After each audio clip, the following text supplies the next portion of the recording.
Oremos, irmãos. Senhor Deus e Pai, nós te louvamos, nós te agradecemos, ó Deus, por essa manhã, Senhor. Pai, eu coloco nas tuas mãos, ó Deus, a tua serva Lília, meu Deus. Pai, usa, ó Deus, conforme a tua vontade, ó Deus. Pai, que ela seja a tua boca, ó Deus, nesta manhã, ó Deus, a falar conosco, ó Deus. Espírito Santo de Deus, tudo aquilo que ela estudou, meu Deus, que ela buscou, Senhor, na tua palavra, Senhor, seja revelado nesta manhã, meu Deus. Pai, em nome de Jesus, vai tirando todo nervosismo, tudo aquilo que não provém de ti, meu Deus. Abençoa, Deus, fala conosco. É o que eu te peço e já te agradeço. Em nome de Jesus, amém. Seja benção. Tem que passar um.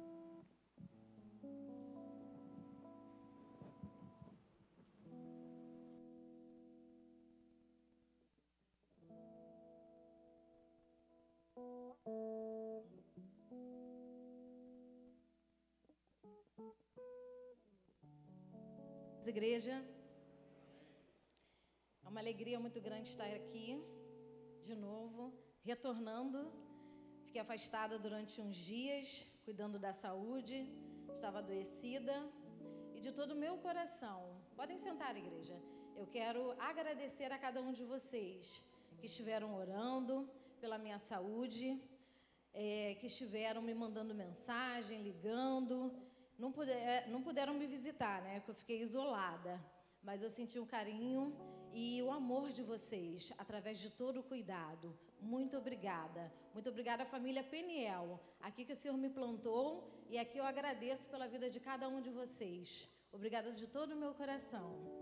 E hoje o pastor me chamou, né, para trazer a mensagem no dia do Diácono Batista.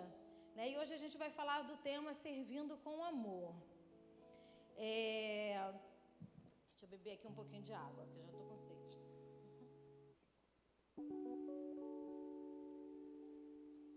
Servindo com amor é o tema que a gente vai trabalhar hoje.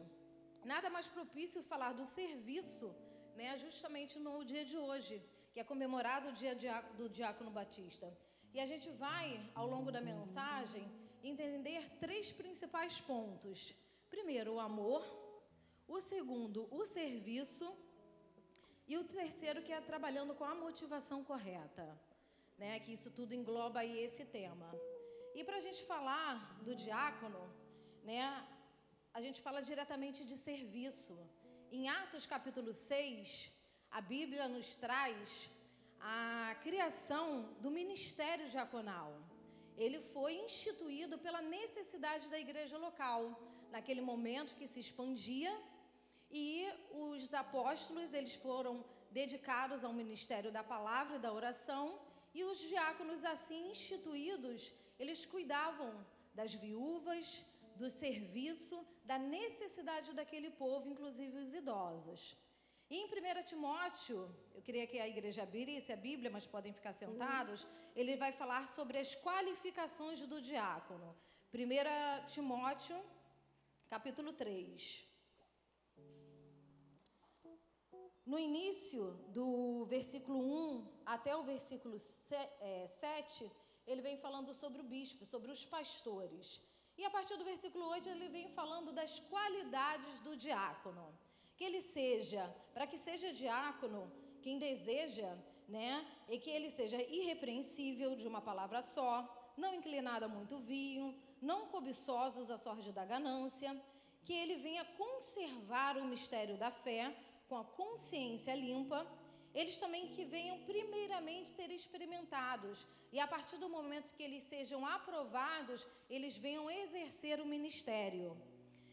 Eles sejam da mesma sorte as mulheres, necessário que elas sejam respeitáveis, não maldizentes, temperantes e fiéis em tudo. E o diácono ele seja marido de uma só mulher, governe bem os seus filhos e a sua casa.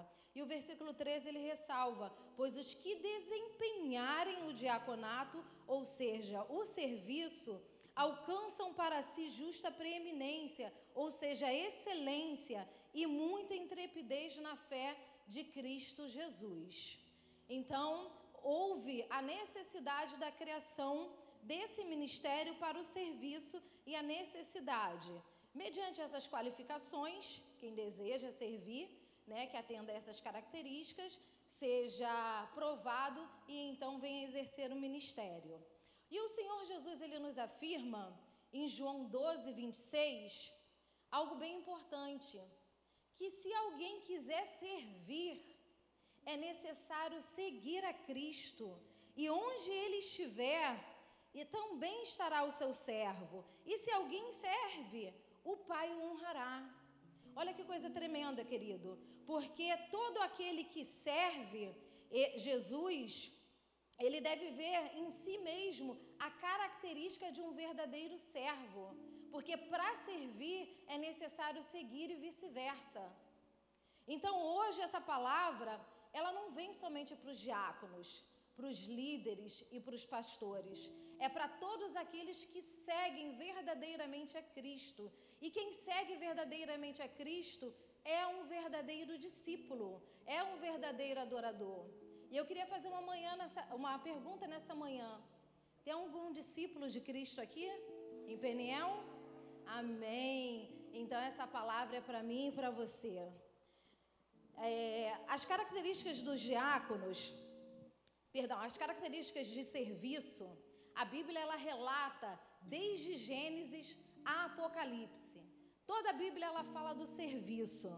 E o serviço ele implica numa série de coisas, mas a maior delas é o amor.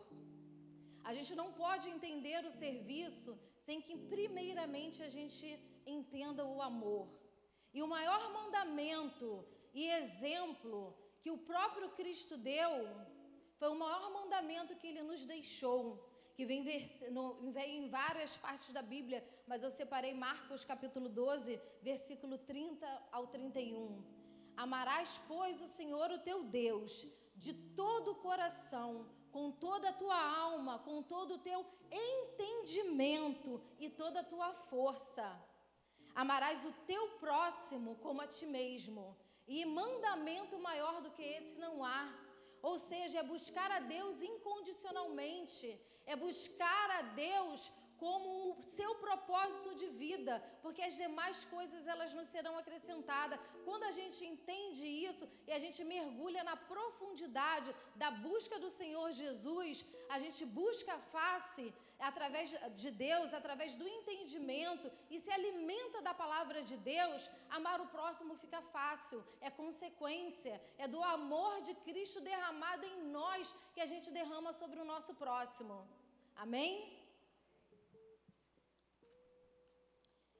Eu vou compartilhar com vocês uma história bem interessante. Eu queria que vocês prestassem atenção. Uma tarde, o menino ele chega para sua mãe, que estava na cozinha, lavando louça, cozinhando, e ele entrega para ela uma folha de papel com algumas anotações.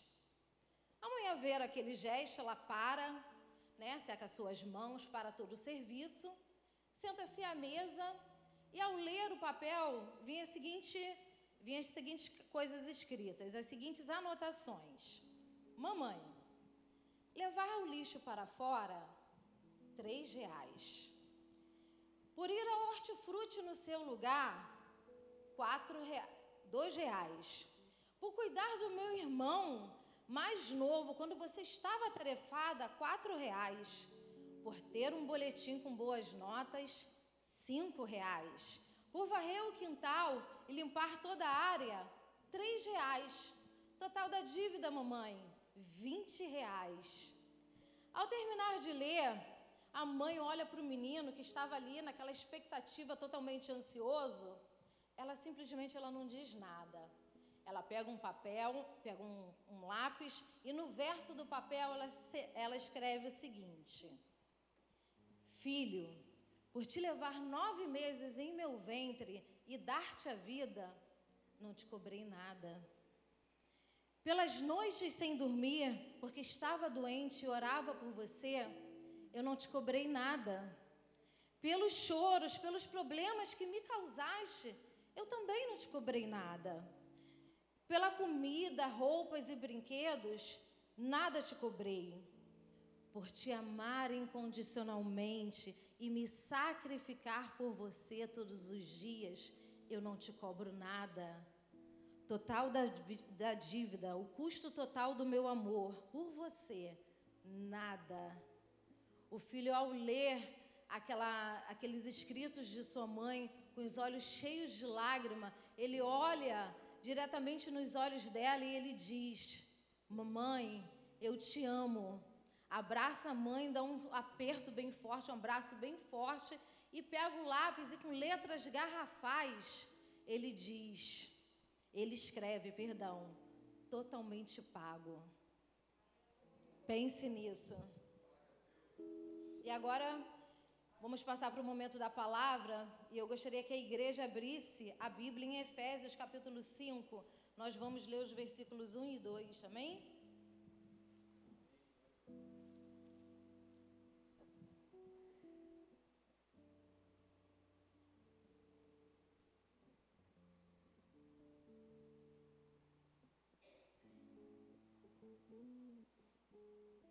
Todos acharam?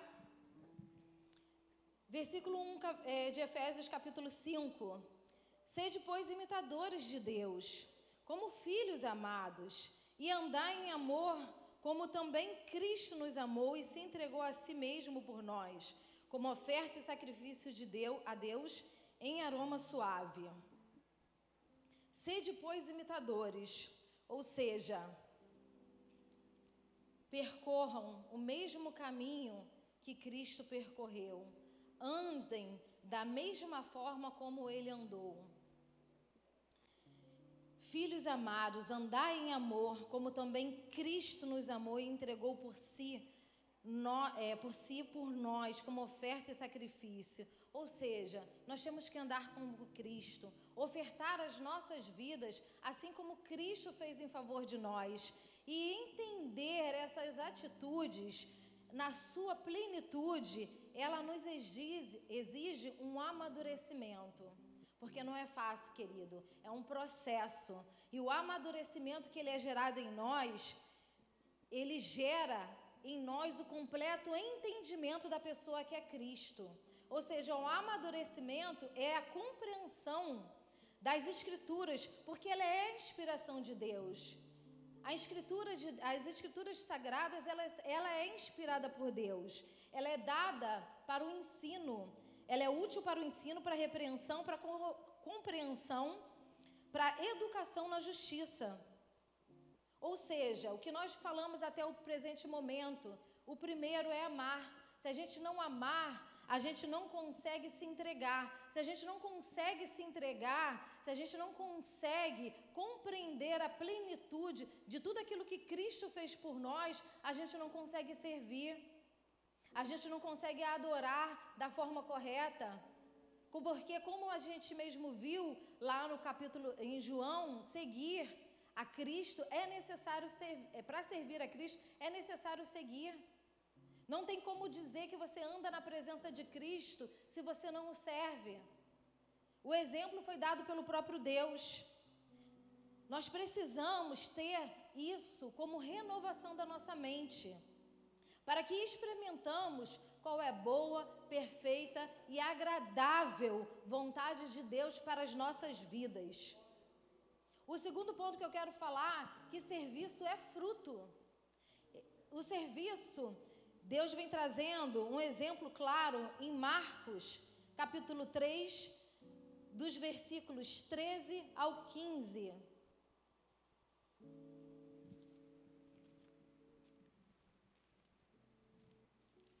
Marcos 3, do 13 ao 15, é quando o Senhor Jesus ele escolhe os 12 apóstolos. Depois subiu ao monte e chamou aqueles que ele mesmo quis. Foi ele mesmo quem quis. E vieram para junto dele. Então designou os 12 para estarem com ele e para enviar a pregar, a exercer a autoridade de expelir os demônios.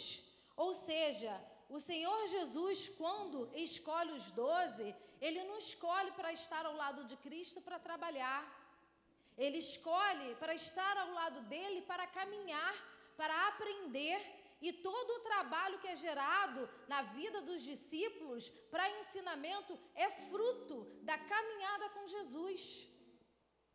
Deus não chamou nenhum de nós para trabalhar, mas para andar com Ele. E o serviço é consequência daquele que anda com Ele, ouve os seus ensinamentos. É automático. Não tem como dizer que está na presença de Deus, que serve a um Deus vivo, se não serve. Se não ajuda na cooperação de todo o reino. Se hoje eu disser para Deus que eu estou cansada e que eu preciso deixar tudo, Deus vai continuar sendo Deus, querido. Porque Deus não depende de mim para que a obra dele continue. Se hoje a minha fé se esmorecer e eu passar a não acreditar em Deus, Deus vai continuar sendo soberano, porque ele não precisa da minha crença para continuar sendo Deus. Se a minha fé acabar, se eu esmorecer, a obra dele vai continuar. Deus não precisa de mim, mas Ele conta comigo e com você para que a obra dele seja realizada. Se eu não fizer, outro fará, porque a autoridade dele é soberana, os propósitos dele e os planos dele não podem ser frustrados. Quem depende de Deus sou eu. Eu preciso servi-lo, eu preciso estar aos pés dele para que eu continue de pé. Eu preciso me aproximar de Cristo para continuar a existir, para que eu possa identificar nele as minhas fraquezas, porque somente através dele eu posso ser curada. Eu preciso diminuir, como foi dito aqui, para que ele venha crescer, para que a minha personalidade, o meu caráter venha a ser aperfeiçoado dia após dia, para um aperfeiçoamento completo nele, porque tudo é para ele, para a obra dele, e a gente precisa atingir essa perfeição em Cristo. À medida que nós nos doamos, à medida que nós recebemos mais de Cristo, nós alcançamos essa plenitude do serviço. Servir a Deus com a motivação correta. Vamos abrir em Apocalipse, capítulo 2.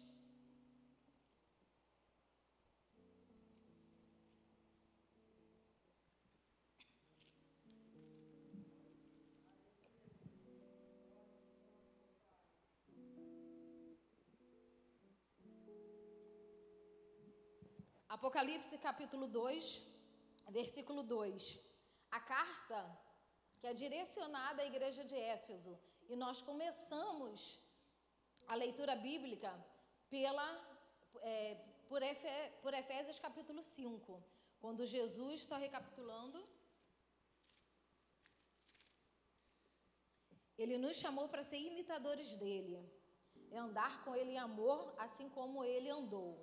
Mas a Apocalipse, capítulo 2, versículos do 2 ao 7, ele vai dizer: conheço as tuas boas obras, a igreja de Éfeso, tanto o teu labor como a tua perseverança, e que não pode suportar os homens maus, e que puseste à prova os que a si mesmos se declararam apóstolos, e não são, e os achastes mentirosos, e tens perseverança, e suportaste por causa do meu nome todas as provas, e não te deixaste esmorecer. Tenho, porém, contra ti, que abandonaste o primeiro amor. Lembra-te, pois, onde caíste, arrependa-te e volta à prática das primeiras obras.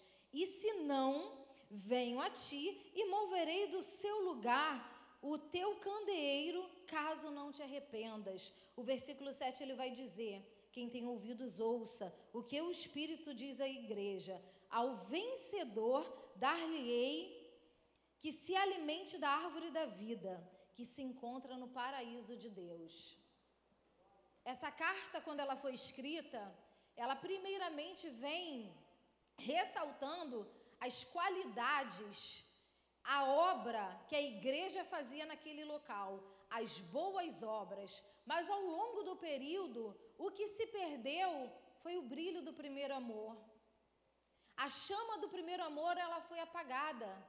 E quando isso ocorre, o que nós fazemos diante de Cristo é apenas apresentar a nossa performance. Eu vou à igreja todo domingo. Eu oro todo culto de oração que tem, eu me reúno com os irmãos, eu apresento uma boa oração diante de Deus. Eu sou um dizimista fiel. Isso não me requer nada, porque eu estou dando aquilo que eu recebo de Deus. Então isso é performance. Ir ao culto para receber de Deus e não dar o seu melhor é performance. A igreja de Éfeso, ela perdeu essa característica e o Senhor a repreende. A característica do primeiro amor, e o Senhor a repreende. Tenho, porém, contra ti que abandonaste o primeiro amor. Muitas das vezes, queridos, nós estamos nessa mesma robótica, nessa mesma atitude, porque o esfriamento da igreja, que somos nós, muitas vezes já ocorreu, há tempo, e nós mesmos nos demos conta, porque nós vivemos numa sociedade imperativa e ativista. A gente não para fazer a autoanálise da nossa vida diante de Cristo. Hoje nós somos motivados muito mais a dar, a receber do que dar.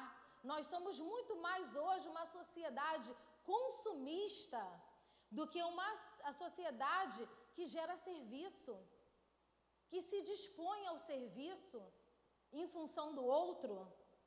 O nosso nível de experiência aumentou e, na contrapartida, o nosso serviço diminuiu. Nós somos cada dia mais exigentes. Se eu chegar hoje na igreja e não tiver um bom louvor e eu não consigo adorar, eu não volto mais nessa igreja, não. A igreja ali em cima, né, do nosso amigo, tem um louvor excelente, tem uma banda que toca direito. Se eu já chegar na igreja e meu filho não for bem atendido no berçário, o berçário não tiver uma boa estrutura, para que eu vou ficar? Se tem hoje igrejas que oferecem um serviço de excelência. Isso para os membros e para nós que somos líderes. Poxa, pastor, tá dando não. O fardo está pesado, eu estou sobrecarregada no meu trabalho. Cada dia mais é serviço atrás de serviço. Meu marido não me compreende, minhas filhas só me dão trabalho. Cara, eu vou dar um tempo, porque hoje eu não estou aguentando. O fardo está pesado. Mas qualquer dia eu desço, eu volto. Deixa eu resolver primeiro a minha vida diante de Cristo, depois eu volto. Ou então o que a gente vê, por exemplo, fulaninha A, fulaninha 1. Olha, eu vou te dar esse serviço aqui para você trabalhar no Ministério dos Jovens, Nara, e você vai lá, desenvolve, que a gente tem 2 meses para trabalhar. Vem a Nara toda saltitante. Toma, Douglas, usa aqui o serviço. Tudo que eu aprontei. O Douglas, mas é só isso? Olha só, não começa a reclamar, não. Você sabe que eu trabalho fora, tenho uma vida ativa, tenho uma filha, tenho um trabalho. Foi o que deu para fazer, entendeu? Deu o melhor. E se reclamar muito, eu não faço mais. Toma que está de bom grado. Se vira aí, Deus vai te dar a direção. Estou mentindo, igreja? Não acontece isso hoje nos dias atuais? Mas quando acontece, a própria Bíblia diz: lembra-te, pois, de onde caíste, arrepender-te e volta à prática das primeiras obras. Estamos vindo à igreja com a motivação errada. Quando eu saio de casa, a minha motivação não é receber o melhor do louvor, é dar o meu louvor ao Senhor, o meu melhor louvor, a minha adoração, um coração contrito diante de Deus. Quando eu saio de casa para arrumar a igreja, tem que ser o meu melhor. Não pode ser feito de qualquer jeito, não é para mim, não é para minha casa, eu vou fazer da forma que dá e quando dá. Somos nós que dependemos de Deus, nós temos que ter essa visão, que nós precisamos nos aproximar dEle e diminuir, ter humildade diante de Deus, para que a gente possa receber mais dEle. E isso gera, como eu disse, aperfeiçoamento, gera maturidade em nós. Temos que, nós somos dEle, foi Ele quem nos fez, a nossa vida é para louvor, é em gratidão a Deus em todos os momentos, o fôlego de vida. por nós não estarmos no leito do hospital, por o Senhor ter guardado a nossa casa. É Ele que nos dá entendimento quando nós vamos nos quebrantar diante do Senhor para pedir a Ele a direção de qual caminho a ser seguido. Nós somos um corpo. Nós somos um corpo. E todos os membros, eles estão ligados. Todos os membros, ele tem uma função.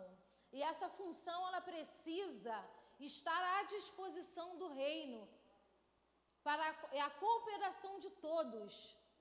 O braço, ele não pode ter um peso maior do que a perna. Você tem uma função dentro do corpo de Cristo. Nós somos ligados.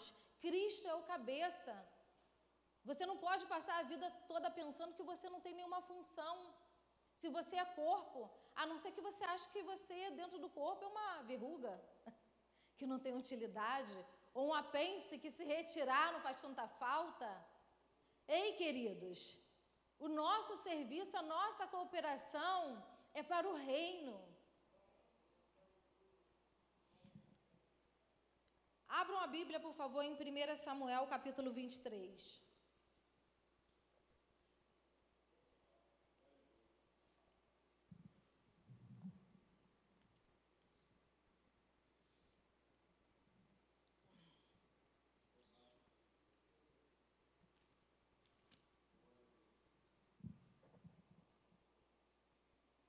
Primeira Samuel, capítulo 23.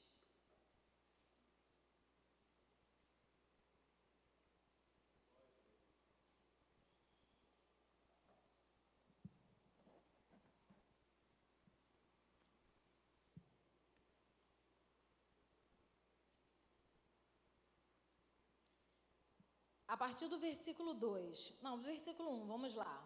Davi livra Keila. Keila é uma cidade. Foi dito a Davi: eis que os filisteus pelejam contra Keila e saqueiam as eiras. 2. Consultou Davi ao Senhor, dizendo: irei eu e ferirei estes filisteus? Respondeu o Senhor a Davi: vai e ferirá os filisteus e livrará Keila. Porém os homens de Davi lhe disseram: temos medo aqui em Judá, quanto mais ainda Keila, contra as tropas dos filisteus. Então Davi consulta o Senhor novamente, e o Senhor lhe responde: dispõe-te, desce a Keila, porque te dou os filisteus nas tuas mãos. Partiu Davi com os seus homens a Keila e pelejou contra os filisteus e levou todo o gado e se fez grande morticínio entre eles. Assim, Davi salvou os moradores de Keila. E sucedeu que quando Abiatar, filho de Aimeleque, fugiu para Davi, a Keila, e desceu contra a estola sacerdotal na mão, foi anunciado a Saul que Davi tinha ido a Keila. E disse Saul: Deus o entregou nas minhas mãos, está encerrado, pois entrou numa cidade de portas e ferrolhos. Então Saul mandou chamar todo o povo à peleja, para que descessem a Keila e cercassem Davi e os seus homens. Sabedor, porém, Davi, que Saul maquinava o mal contra ele, disse a Abiatar, o sacerdote: traz aqui a estola sacerdotal. Orou Davi o Senhor: ó Senhor, Deus de Israel, teu servo ouviu que Saul de fato procura vir a Keila para destruir a cidade por causa de mim. Entregar-me-ão os homens de Keila nas mãos dele? Descerá Saul como o teu servo ouviu? Ah, Senhor, Deus de Israel, faze-o saber o teu servo. E disse o Senhor: descerá. Perguntou-lhe Davi: entregar-me-ão os homens de Keila, a mim e os meus servos nas mãos de Saul? E o Senhor respondeu: entregarão. Então dispôs Davi com os seus homens uns 600 e saíram de Keila e se foram sem rumo certo. Sendo anunciado a Saul que Davi fugiria de Keila, cessou de persegui-lo. Permaneceu Davi no deserto, nos lugares seguros, e ficou na região montanhosa, no deserto de Zif. Saul buscava-o todos os dias, porém Deus não o entregou nas suas mãos. Queridos, quando chegou ao ouvido de Davi que aquela cidade seria invadida pelo exército dos filisteus, a primeira coisa que Davi faz, antes de tomar qualquer decisão, é consultar ao Senhor. Mediante a consulta, a pergunta que ele fez a Deus, o Senhor falou: vá proteger a cidade de Keila. Logo em seguida, Davi se depara com um problema: o seu exército. Seu exército chega: pô, Davi, a gente tem medo de lutar aqui em Judá, quem dirá em Keila, contra os exércitos dos filisteus. Davi vai fazer o quê? Consulta o Senhor novamente. Não se intimidou mediante as circunstâncias ao redor dele. Mesmo que o exército estivesse com medo, ele não acatou o que o exército disse, ele foi consultar o Senhor. E o Senhor disse: vá, que eu darei o exército nas tuas mãos. E aí sim foi Davi com seu exército, lutou, e como o Senhor garantiu, ele teve êxito. Só que quando ele está lá no bem bom, na cidade de Keila, ele ouve dizer que o camarada Saul estava perseguindo ele. O que ele faz? Consulta o Senhor novamente. Senhor, e a indignação de Davi, e eu ri, porque até eu me indignaria. O versículo 8, ele vem dizendo, no 9, sabedor, porém, que Davi, que Saul maquinava contra ele pergunta ao Senhor no versículo 10, e Saul vai vir destruir Keila, ele vai descer a cidade, e o Senhor falou: descerá. Mas o povo de Keila, eu vim aqui e lutei contra o meu exército. Meu exército não queria vir com medo do exército dos filisteus. Nós viemos obedecendo a Deus. Agora esse povo, a gente os salvou, ele vai me entregar nas mãos de Saul? E o Senhor disse: entregará. Você imagina a decepção. Após cumprir um mandamento do Senhor, uma ordenança, ter êxito, ele tem que lidar com a ingratidão de toda uma cidade. O que Davi faz? Ele foge sem rumo.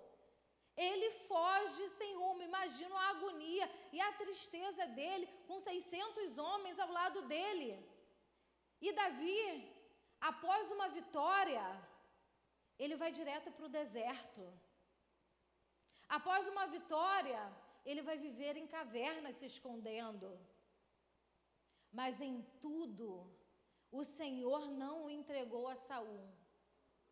E é uma pergunta que eu faço a cada um de nós, me incluindo também nessa manhã.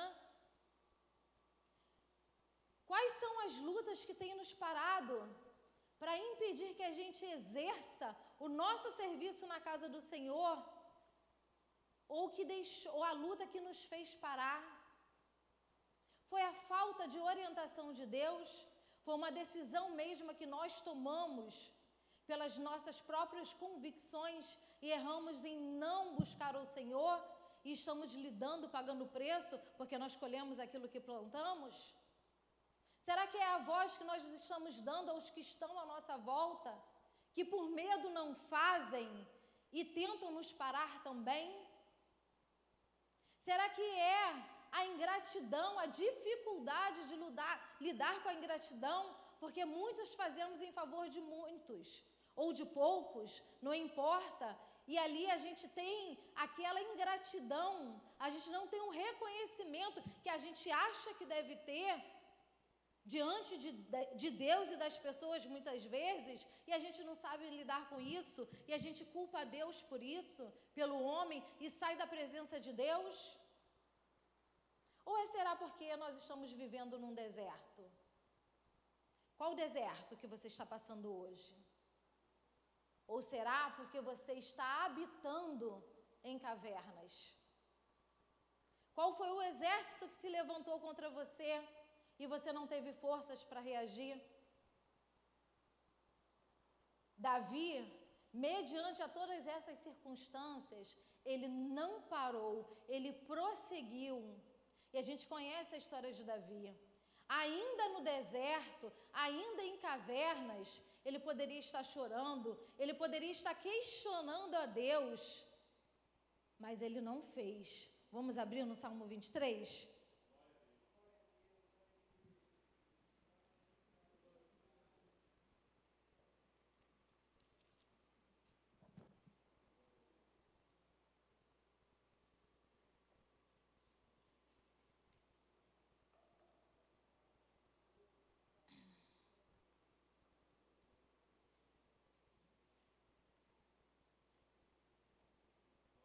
Davi, habitando no deserto, dentro de cavernas, ele poderia ter desistido, ele poderia ter parado, ele poderia ter questionado a Deus: fui teu servo fiel, ouvi a tua palavra, fui contra os meus, para que nós pudéssemos estar diante daquela cidade, lutando, e o Senhor me manda para um lugar onde aquele povo ingrato ia me entregar nas mãos dos meus inimigos.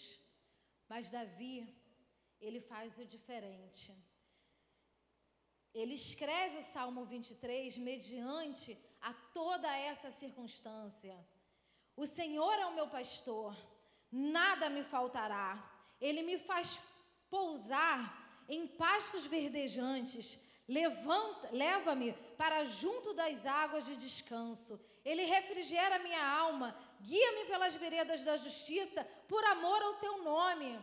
Davi exalta, Davi coloca a fé dele em Cristo, mediante as circunstâncias contrárias. Ainda que eu ande pelo vale da sombra da morte, não temerei mal nenhum, porque tu estás comigo, Senhor.